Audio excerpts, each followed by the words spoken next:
Olá, queridos alunos, professora Cássia de Arte. Espero que todos vocês estejam bem. Hoje, com esse vídeo, estarei trazendo o direcionamento de estudos para vocês. Claro que é um vídeo menor, não de 40 minutos, como nós temos em sala de aula, mas apenas um direcionamento, umas pinceladas, e eu peço que você pegue a sua apostila e acompanhe junto comigo. E eu sugiro também que assim que você terminar de assistir esse vídeo, você faça uma leitura aprofundada para você obter mais conhecimentos, mais informações, né? E fixar tudo que a gente vai comentar aqui, ok? Então, o nosso tópico recriar é criar, desse capítulo 2, que traz a mensagem, o ensinamento de que recriar é criar no sentido de você pode fazer uma imitação, recriar em cima de algo que já existe, mas também vai ser criar, porque é em cima dessa imitação você traz inovações. Então, sobre isso nós vamos tratar aqui. Logo na primeira página, na página 21, você tem uma pintura do Peter Bruegel, onde ele retrata as brincadeiras de criança, as brincadeiras da infância.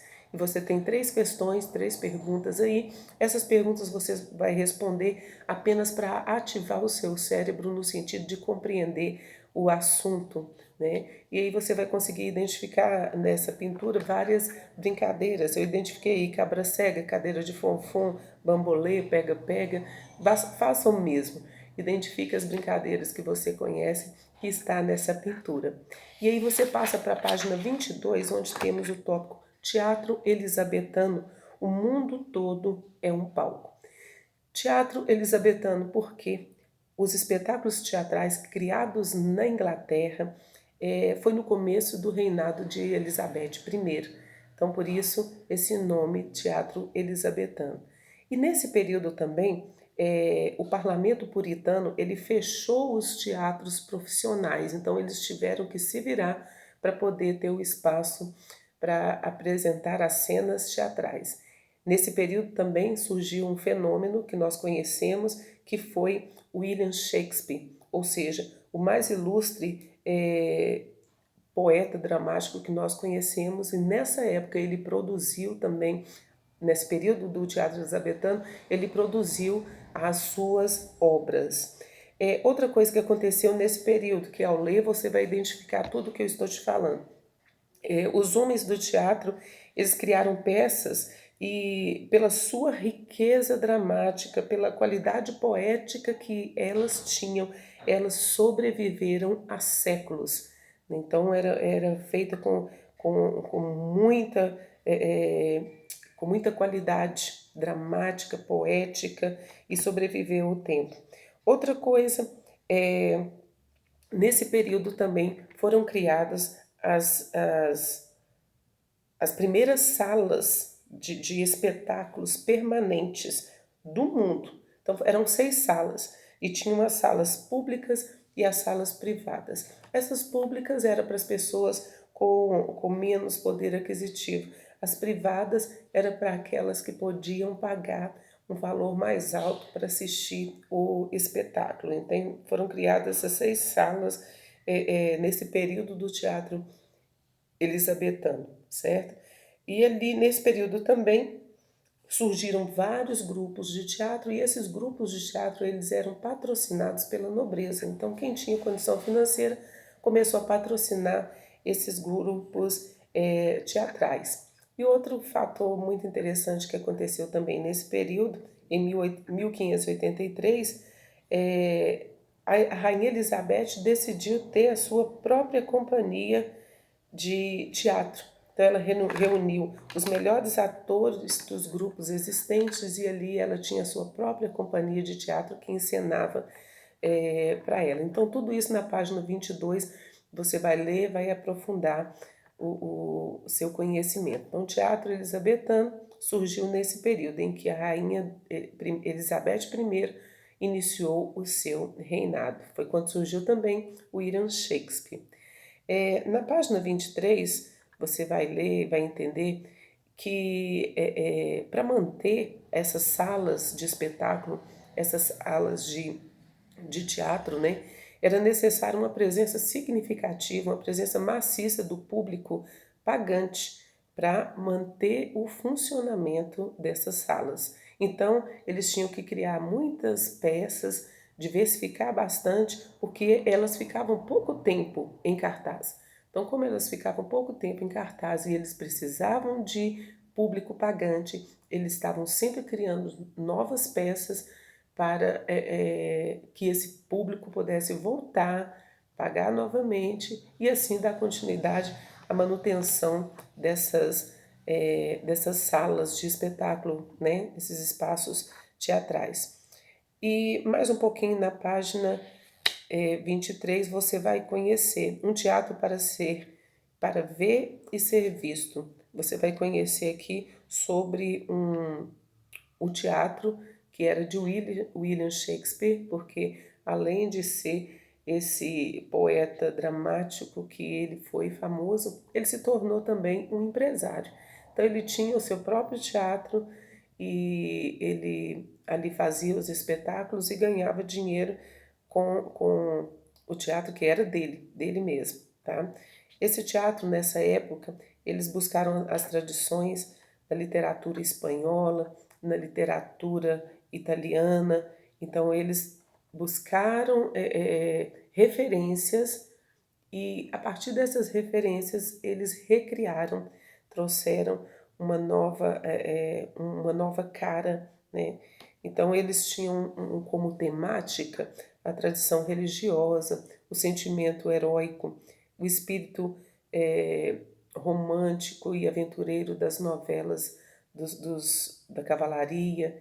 Então isso tudo foi trazido da Espanha e da Itália. Eles trouxeram essas fontes, buscaram nessas fontes e reinventaram novos formatos. Por isso do tema criar, recriar é criar, certo? E passando para a página 24, na página 23 ainda, quando você vê a imagem aí do teatro que era de William Shakespeare, ele tem um formato redondo, né? E tinha um espaço coberto, né, que eram os camarotes, onde a nobreza ficava. Aqueles que podiam pagar um pouco mais caro ficavam nesse espaço. Agora, o povão que não conseguia pagar o ingresso mais caro, eles ficavam em frente ao palco, em pé, no pátio. Né? E o teatro, se você observa aí nesse desenho, ele não tem cobertura. Então, eles ficavam ali expostos ao sol, à chuva, dependendo do horário que fosse a apresentação. Já os camarotes, não. Ele era embutido aí e tinha essa cobertura, ninguém sofria com chuva e com sol. Agora, quem não podia pagar o ingresso mais caro ficava ali, nesse pátio central, de frente ao público, de frente ao palco, né? E ali eles assistiam o espetáculo em pé, em pé. Agora, tem um comentário que era um fator interessante, quem ficava ali podia comer, porque tinha os vendedores, igual tem esses vendedores hoje nos jogos de futebol, nos shows, né, que vende pipoca, batatinha e tal. Lá tinha esse pessoal que vendia. Então, quem estava em pé ali tinha essa vantagem de poder comer enquanto o espetáculo acontecia, tá? E passando para a página 24, você vai ver aí, logo abaixo, vai conhecer um pouco da biografia de William Shakespeare, que ele era de uma família de agricultores e comerciantes, né? Você lê, vai conhecer um pouco mais. E aí, em um determinado momento, ele saiu do meio da sua família com uma trupe de atores. Ele tinha por volta de 23 e 24 anos e ele deixou para trás mulher e 3 filhos, né? Ele viajou com essa trupe, deixou para trás a mulher e 3 filhos. E ele se tornou esse famoso dramaturgo, poeta, ator e empresário, né, como ele se tornou dono de teatro. E o William Shakespeare, ele produziu 37 peças consideradas como tesouro da cultura universal. Então, quantas peças William Shakespeare produziu? Shakespeare, 37 peças, e ela é considerada como tesouro da cultura universal. Aí você conhece Hamlet, Otelo, Rei Luar, você vai ler todas elas aí, Romeu e Julieta, né?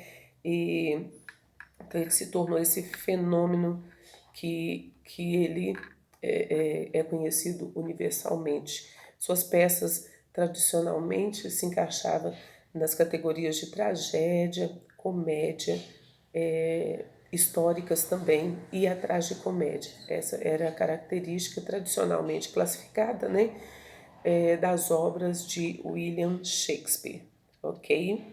É, seguindo para a página 25, e na página 24 já coloca um trecho, e na 25 também um trecho das falas de William Shakespeare, uma delas bem conhecida. Há mais coisas entre o céu e a terra do que sonha nossa vã filosofia. Existem outras versões que falam, existe mais coisa entre os céus e a terra que possa imaginar a nossa vã filosofia. Mas essa é a original. E outra, ser ou não ser, eis a questão. Aí a página 25 traz o tópico dizendo, ser ou não ser original, eis a questão. Porque vai tratar deste assunto, recriar é criar. Então, ser ou não ser original, tá? Então, o que importava não era você inventar uma trama, era você conseguir recriar uma trama já existente, isso era muito valorizado, com alguns acréscimos que valorizava.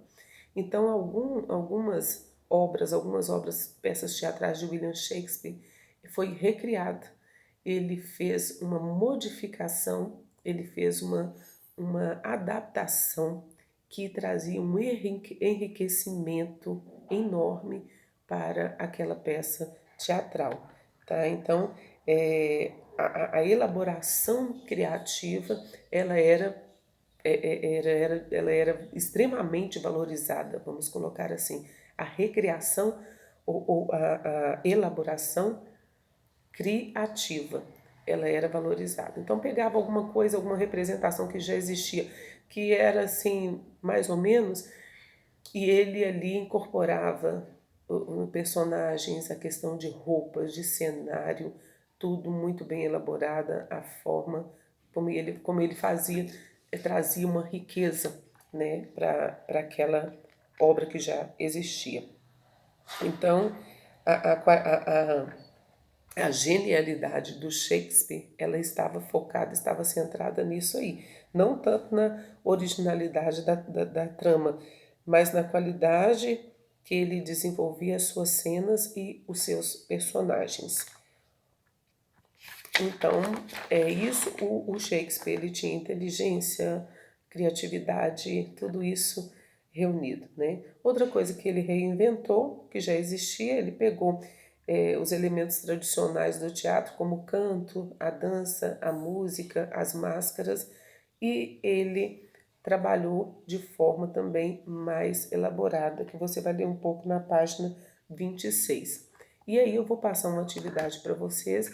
Essa atividade vai ser enviada via e-mail e via positivo on, a explicação bem mais esclarecida, mas você vai fazer essa ação de recriar.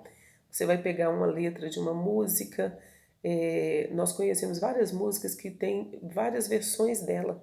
Então você vai fazer o mesmo. Você vai pegar um poema e recriar esse poema, ou uma música e recriar a versão dessa música. Eu vou passar a instrução direitinho por e-mail e pelo positivo on, ok? Por enquanto, essas são as instruções. Você vai fazer a sua leitura da página 21 até a página 26, uma leitura aprofundada, e vai entender todos esses pontos que eu abordei com vocês aqui neste pequeno vídeo, ok? Por enquanto é isso, depois nós teremos outros vídeos e estarei enviando as instruções para vocês da atividade. Lembrando que toda a atividade que está sendo solicitada, ao retornarmos às nossas aulas, eu estarei dando visto para que você possa receber a sua nota e chegarmos ao final do ano aí, né, com as notas certinhas aprovadas, ok? Então, por enquanto é isso. Um abraço para todos vocês. Até mais.